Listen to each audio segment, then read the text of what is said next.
Что скрывают от нас о жизни по ту сторону? О том, что происходит после того, как человек покидает наш мир, всегда ходило множество рассказов и историй, которые часто выглядят успокаивающими и наполненными светом. Однако реальность того, что описывают люди, вернувшиеся с той стороны, может сильно отличаться от привычных представлений. Почему же многие, кто побывал за гранью, предпочитают молчать о пережитом, и какие именно детали своего опыта они чаще всего скрывают? Тема посмертного опыта стала популярной в середине XX века, когда врачи начали фиксировать необычные воспоминания пациентов, вернувшихся после клинических происшествий. Первоначально эти рассказы воспринимались позитивно, описывались яркий свет, чувство покоя и встречи с близкими, ушедшими ранее. Но со временем стала появляться и другая сторона таких историй, которая оказалась гораздо более пугающей и темной, чем мы привыкли думать. Люди стали признавать, что им довелось пережить нечто настолько жуткое, что они предпочитали никогда не вспоминать об этом снова. Одной из причин молчания является то, что эти люди испытывают невероятный страх быть отвергнутыми или непонятыми. Существует определенный общественный стереотип, что посмертный опыт всегда должен быть положительным, и если человек описывает что-то неприятное, его рассказ воспринимается с подозрением или даже осуждением. Многие возвращавшиеся говорят, что окружающие начинают думать, будто они сделали что-то неправильное в жизни, раз пережили столь тяжелый опыт. Из-за этого свидетели подобных событий часто выбирают хранить молчание, не желая быть отвергнутыми или осужденными обществом. Кроме страха социального порицания, люди молчат и потому, что сами не могут полностью осмыслить и принять то, что увидели. Оказавшись в ситуациях, когда их привычная картина реальности буквально рушилась на глазах, они переживали не просто страх или ужас, а глубочайшее потрясение сознания. Это потрясение могло быть настолько сильным, что, возвращаясь обратно, они не могли найти слов, чтобы описать увиденное и пережитое. Поэтому многие предпочитают молчать, не имея возможности даже осознать и принять свои воспоминания, боясь, что снова окунутся в ужасающую реальность того, что находится за гранью нашего привычного мира. Те же немногие, кто осмеливался открыто говорить, часто упоминали, что за пределами нашего привычного мира существуют не только светлые и доброжелательные сущности, но и нечто, несущее в себе угрозу. Некоторые из вернувшихся говорили о том, что попадали в темное, угнетающее пространство, которое воспринимались ими как место полного отчаяния и абсолютного одиночества. Они описывали это как зону полной изоляции, где человек сталкивается со своими самыми глубокими страхами, воспоминаниями и даже виной за совершенные ранее поступки. Один из известных исследователей посмертного опыта, доктор Морис Роллингс, описывал случаи, когда люди буквально возвращались обратно, крича от ужаса и моля никогда не попадать туда снова. В своих исследованиях он утверждал, что множество пациентов сознательно подавляли свои негативные воспоминания, чтобы защитить собственную психику от разрушения. Роллингс отмечал, что как только пациенты приходили в сознание, они старались забыть свой опыт, называя его кошмаром, темным видением или просто отказывались обсуждать пережитое, стремясь побыстрее вытеснить эти воспоминания из сознания. Важно отметить, что многие очевидцы этих темных переживаний заявляли, что их опыт вовсе не связан с плохим или хорошим поведением при жизни. Даже люди, которые вели максимально порядочный образ жизни и не совершали ничего негативного, оказывались в этих пугающих пространствах. Это противоречит распространенной версии о том, что за пределами нашего мира все будут судимы строго по их делам. Фактически многие свидетельства говорят о том, что на другой стороне человек сталкивается с явлениями и существами, которые гораздо более неоднозначны и непредсказуемы, чем можно было предположить ранее. Психиатр и известный исследователь околосмертных состояний Элизабет Кублер-Росс также документировала множество свидетельств, в которых люди признавались, что встречали пугающие, агрессивные или даже враждебные сущности в моменты своего посмертного опыта. В ее трудах приводится откровение пациентов, переживших то, что они описывали как нечто ужасающее, находящееся вне их контроля. Они вспоминали существ, чей облик невозможно описать словами, и пространства, которые воспринимались как ловушки для человеческого сознания. Эти истории показывают, что посмертная реальность гораздо сложнее, чем принято думать, и содержит не только свет и покой, но и пугающие испытания для души человека. Также известны случаи, когда люди, пережившие посмертный опыт, становились одержимы идеей предупреждать других о том, что происходит на самом деле по ту сторону. Они описывали свои переживания с отчаянным желанием донести правду, однако часто сталкивались с насмешками, игнорированием или даже агрессией со стороны окружающих. Из-за этого многие свидетели переставали говорить и замыкались в себе, понимая, что их откровения слишком шокирующие и тяжелые для восприятия большинства людей. Все эти обстоятельства создают вокруг темы посмертного опыта атмосферу секретности и умолчания, что мешает людям полноценно осознать и понять то, с чем они могут столкнуться. Скрывая неприятную правду, люди пытаются защитить себя и окружающих от страха и неопределенности, однако это молчание может привести к еще большему потрясению и растерянности, когда человек неожиданно столкнется с тем, к чему не был подготовлен. Именно поэтому крайне важно открыто говорить обо всех сторонах посмертного опыта, не избегая неудобных и пугающих подробностей. Только так можно понять реальную природу того, что находится за пределами нашего восприятия, и подготовиться к любым возможным переживаниям, с которыми может столкнуться человек, переходя на другой уровень бытия. Когда речь заходит о том, что находится за гранью нашего привычного существования, большинство людей представляют что-то светлое, спокойное и умиротворяющее. Однако далеко не всегда опыт тех, кто смог вернуться из-за этой загадочной границы, подтверждает подобные оптимистичные ожидания. Иногда то, с чем сталкиваются люди в иных мирах, больше похоже на кошмар, от которого трудно очнуться и который невозможно забыть. Именно эту сторону реальности многие стараются игнорировать или вовсе не обсуждать, так как она способна разрушить привычные представления о том, что нас ждет за пределами земной жизни. Существуют многочисленные свидетельства очевидцев, которые описывают, что увиденное ими за пределами привычного сознания не похоже ни на рай, ни на что-то похожее на отдых или покой. Наоборот, люди, вернувшиеся обратно, нередко рассказывают о том, что столкнулись с пугающими, зловещими образами, местами и существами. Одна из повторяющихся деталей таких рассказов – это темное, мрачное пространство, где нет света, нет радости, а есть только бесконечное чувство одиночества, страха и полной беспомощности. Исследователь и психиатр Брюс Грейсон изучал десятки случаев, когда люди, возвращенные из состояния клинической остановки, описывали пугающий мир, состоящий из темных и вязких пространств, наполненных негативными эмоциями. Они говорили о том, что чувствовали себя полностью изолированными, лишенными связи с другими людьми или какими-либо поддерживающими сущностями. Сами ощущения были настолько мощными и реальными, что спустя годы, после пережитого опыта, эти люди продолжали ощущать тревогу и страх при воспоминании о пережитом. Подобное переживание подтверждают и исследования известного психолога Кеннита Ринга, который документировал случаи, когда люди, оказавшиеся за гранью, говорили о странных существах и явлениях, не похожих на привычные нам представления о духовных проводниках.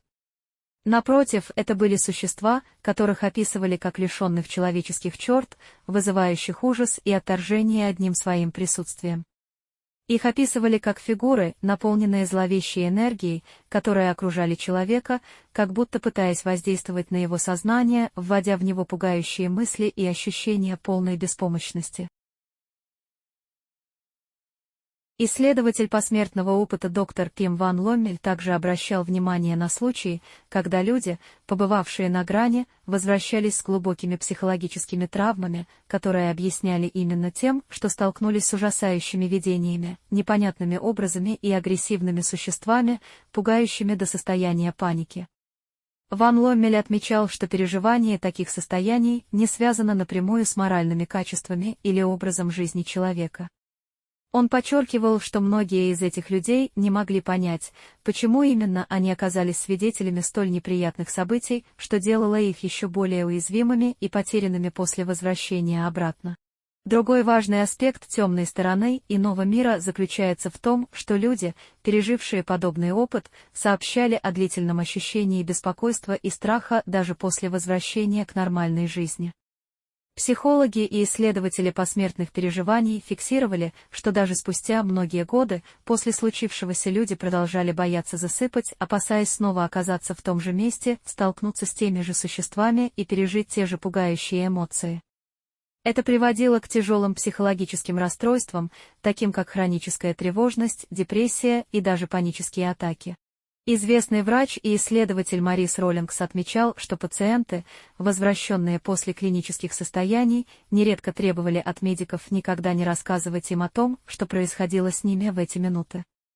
Они интуитивно старались подавить воспоминания о пережитом, боясь, что осознание их опыта полностью разрушит привычную реальность и приведет к потере душевного равновесия.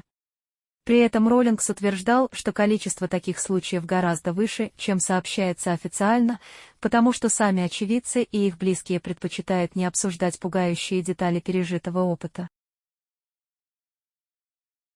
Пугающие откровения звучат и в рассказах тех, кто описывает мир, полные образов, похожих на ловушки, в которых сознание человека оказывается замкнутым и неспособным выбраться. Люди описывают это как своеобразные коридоры или лабиринты, наполненные ощущением безысходности и отчаяния, где сознание сталкивается с наиболее болезненными воспоминаниями и страхами. Они утверждают, что, оказавшись в этих пространствах, полностью теряли ориентацию во времени и пространстве и не знали, как вернуться обратно. Изучением этого феномена занимался также врач-реаниматолог Сэм Парния, который в своих исследованиях подчеркивал, что многие пациенты после возвращения из состояний, когда они были на грани перехода, не могут адаптироваться к обычной жизни. Они боятся повторения подобного опыта, становятся замкнутыми и недоверчивыми, избегают контактов с людьми и всячески стараются подавить любые воспоминания о пережитом. Такие реакции подтверждают серьезность того, с чем им пришлось столкнуться, и заставляют серьезно задуматься над природой происходящего за пределами нашей привычной реальности. Однако, несмотря на всю пугающую реальность этих описаний, важно понимать, что они не обязательно отражают универсальную истину. Скорее всего, это свидетельство того, что потусторонний мир гораздо более сложен и разнообразен, чем принято думать. Он не является чем-то однозначным, и то, с чем сталкиваются люди, может зависеть от множества факторов, многие из которых нам пока неизвестны. Тем не менее, игнорировать или замалчивать эту сторону опыта также неправильно, поскольку именно осознание реальных опасностей и испытаний, с которыми может столкнуться сознание человека, позволяет подготовиться к подобному опыту и снизить вероятность негативных последствий. Таким образом, осознание того, что за гранью нашего привычного мира существуют не только позитивные и приятные явления, но и пугающая, темная реальность, помогает человеку быть готовым к любым переживаниям и испытаниям. Это знание, каким бы сложным и неприятным оно ни было, позволяет человеку перестать бояться неизвестности и более осмысленно подходить к вопросам жизни и того, что нас ожидает за ее пределами. Одним из наиболее загадочных и одновременно тревожных аспектов переживаний людей, вернувшихся из-за грани, является то, что происходит непосредственно в тот самый момент, когда они впервые оказываются за пределами привычного существования. Исследования множества ученых и психологов подтверждают, что первые мгновения перехода в иной мир часто сопровождаются не теми позитивными эмоциями, о которых привыкли говорить популярные источники, а чем-то гораздо более драматичным и эмоционально сложным. Вернувшиеся говорят, что самый первый опыт контакта с потусторонней реальностью – это абсолютное потрясение сознания, полное разрушение привычных ориентиров и привычного восприятия себя и окружающего мира. Известный исследователь посмертного опыта доктор Брюс Грейсон отметил, что подавляющее большинство людей, с которыми он работал, утверждали, что первые мгновения там сопровождались невероятным чувством дезориентации и страха. Это было связано с тем, что они мгновенно теряли привычное восприятие времени и пространства, не могли понять, где находятся, и самое главное, не могли ощутить никакой связи с привычной реальностью и тем, что они привыкли считать собой. В момент перехода сознание полностью утрачивает привычную опору, оказываясь в состоянии абсолютной неопределенности. Доктор Сэм Парния, врач и исследователь, который провел ряд исследований в области посмертных переживаний, также отмечал, что люди чаще всего описывают первые секунды своего пребывания за гранью как состояние полной беспомощности и паники. Их сознание воспринимает происходящее как невозможное и абсурдное.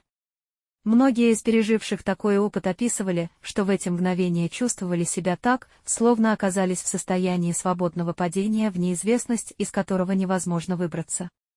Это состояние иногда сопровождалось отчетливым ощущением отчуждения от собственного тела и от любой привычной реальности.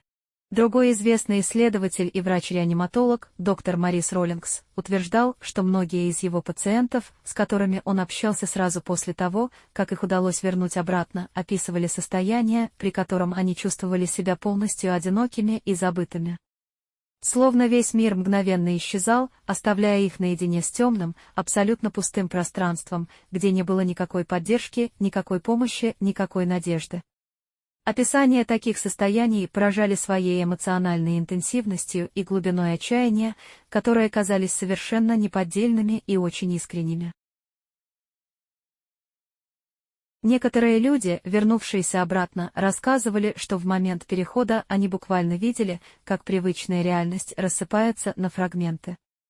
Эти фрагменты распадались на глазах, а сами люди оказывались в состоянии абсолютной растерянности и неспособности каким-либо образом контролировать происходящее. Это ощущение утраты контроля над своим сознанием и восприятием, по словам многих переживших такой опыт, являлось одной из самых сильных эмоциональных травм, от которых они не могли оправиться даже спустя годы после возвращения. Известный психолог и исследователь посмертных переживаний, доктор Кеннет Ринг, также фиксировал случаи, когда люди описывали свои первые мгновения после ухода из привычного мира как полные тревоги и абсолютной неопределенности. Они утверждали, что сознание испытывало интенсивный шок от того, что оно больше не могло опереться на привычные ориентиры и понимание того, кем или чем оно является. Это состояние неопределенности и внутренней паники воспринималось гораздо тяжелее и болезненнее, чем любые физические страдания. Именно это, по их словам, делало опыт пребывания за пределами привычной реальности особенно тяжелым и незабываемым. Некоторые очевидцы рассказывали, что в первые моменты перехода они сталкивались с образами или видениями, которые вызывали у них страх и желание срочно вернуться обратно. Эти образы часто имели символическое значение и отражали какие-то самые глубинные, неосознаваемые страхи и переживания человека. Некоторые описывали это как встречу с непонятными и тревожными фигурами или символами, другие — как попадание в некие лабиринты или темные пространства, из которых не было выхода. Во всех этих случаях люди описывали полную невозможность понять, что именно происходит, и полную беспомощность перед лицом происходящего.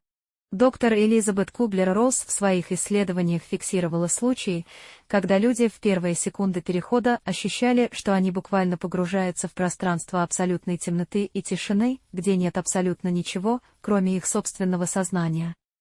Это ощущение пустоты воспринималось ими как нечто максимально пугающее и тревожное, поскольку сознание оказывалось абсолютно изолированным и полностью лишенным привычных связей и ориентиров. Именно это состояние абсолютной изоляции и полной потери связи с реальностью вызывало у большинства переживших данный опыт самые глубокие и тяжелые эмоциональные переживания. Наконец, важно отметить, что несмотря на всю пугающую и тревожную природу этих первых мгновений перехода, многие из тех, кто вернулся обратно, воспринимают это переживание как очень важный и значимый духовный урок. Они утверждают, что пережитое помогло им полностью пересмотреть свои взгляды на жизнь, понять ценность каждого момента и осознать, насколько хрупка и уязвима привычная нам реальность. Для многих переживших этот опыт людей осознание того, насколько быстро и легко может разрушиться привычный мир, стало поводом для глубокого духовного поиска и переосмысления всего, что было важно для них ранее.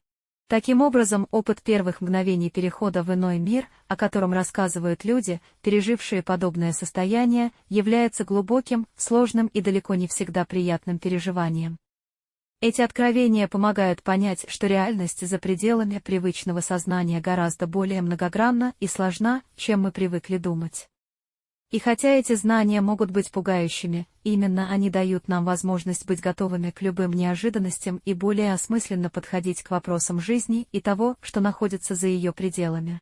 На протяжении веков люди получали информацию о том, что их ждет за пределами привычной жизни, из религиозных учений, древних текстов и научных гипотез. Однако, несмотря на доступность этих знаний, существуют вещи, которые намеренно остаются за пределами обсуждения, так как способны полностью изменить наше представление о реальности и ее границах. Именно об этих неудобных и пугающих тайнах многие духовные и научные авторитеты предпочитают умалчивать, опасаясь того эффекта, который правда может оказать на общественное сознание. Известный швейцарский психолог Карл Юнг в своих трудах неоднократно подчеркивал, что человеческое сознание не способно полноценно воспринимать многие аспекты реальности, особенно те, которые относятся к сфере потустороннего. Он говорил, что существует нечто, скрытое за пределами нашей осознанности, и что прикосновение к этому неизвестному может привести к глубоким изменениям в психике человека. Юнг отмечал, что столкновение с этой скрытой реальностью может привести человека в состояние сильнейшего психологического потрясения, что делает эту информацию опасной для распространения среди широкой публики.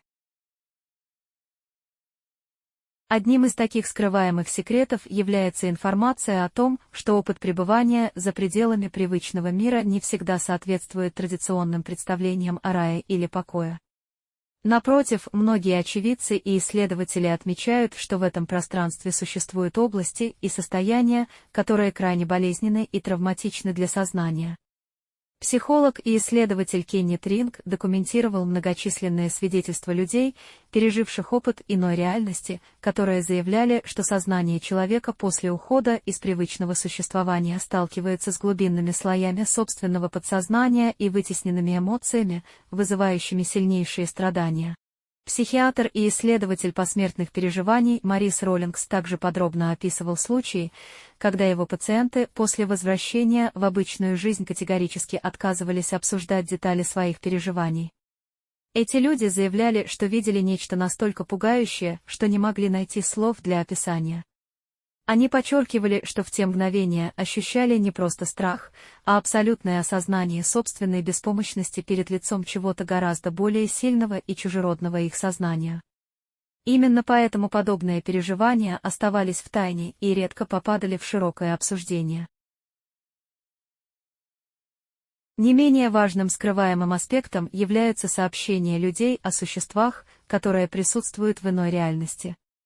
Многие исследователи, включая известного психолога Элизабет Кублер-Росс, отмечали, что пациенты после возвращения описывали встречи с существами, которые не имели ничего общего с традиционными образами ангелов или доброжелательных духовных наставников. Напротив, эти существа воспринимались как чуждые, обладающие силой и способностью воздействовать на сознание человека.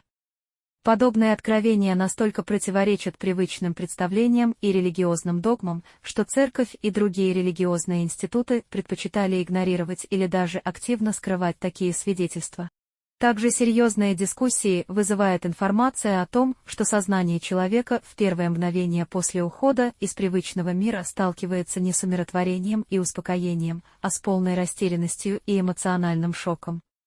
Доктор Сэм Парни в своих исследованиях многократно отмечал, что многие пациенты испытывали мощнейшее потрясение сознания в момент перехода, что делало их психику уязвимой и нестабильной даже после возвращения обратно.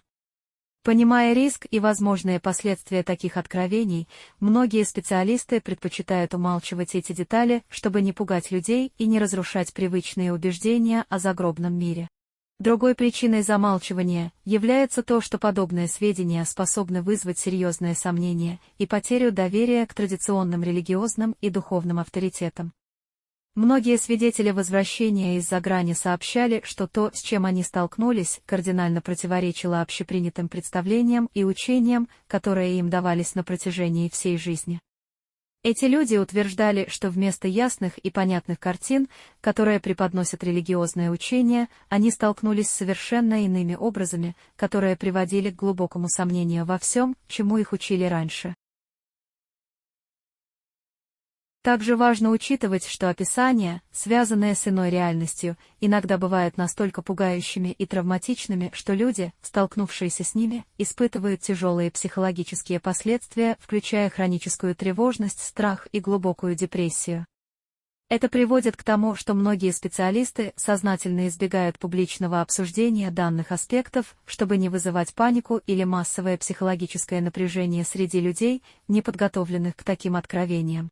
Кроме того, существует теория, что информация об иной реальности, особенно ее негативных и травматичных аспектах, может быть намеренно скрыта религиозными и социальными структурами с целью сохранения контроля над сознанием людей. Эта версия была подробно исследована бразильским медиумом Шику Шавьером, чьи послания от ушедших людей раскрывали неудобную правду, ставшую угрозой для тех, кто стремится сохранить общество в неведении. Его работы и записи исчезали, а любые попытки донести его знания до широкой публики встречали сильное сопротивление со стороны религиозных и политических институтов. Наконец, еще одной причиной, по которой знания о другой стороне тщательно скрываются, является убеждение, что человечество не готово к подобного рода правде. Многие духовные лидеры и ученые считают, что сознание человека пока не способно полноценно воспринимать информацию о том, что происходит за пределами привычного существования, и что такие откровения могут принести больше вреда, чем пользы. Именно поэтому даже те ученые, которые получают доступ к этим данным, предпочитают не разглашать их публично, считая, что человечество должно постепенно и осторожно приходить к осознанию этих истин.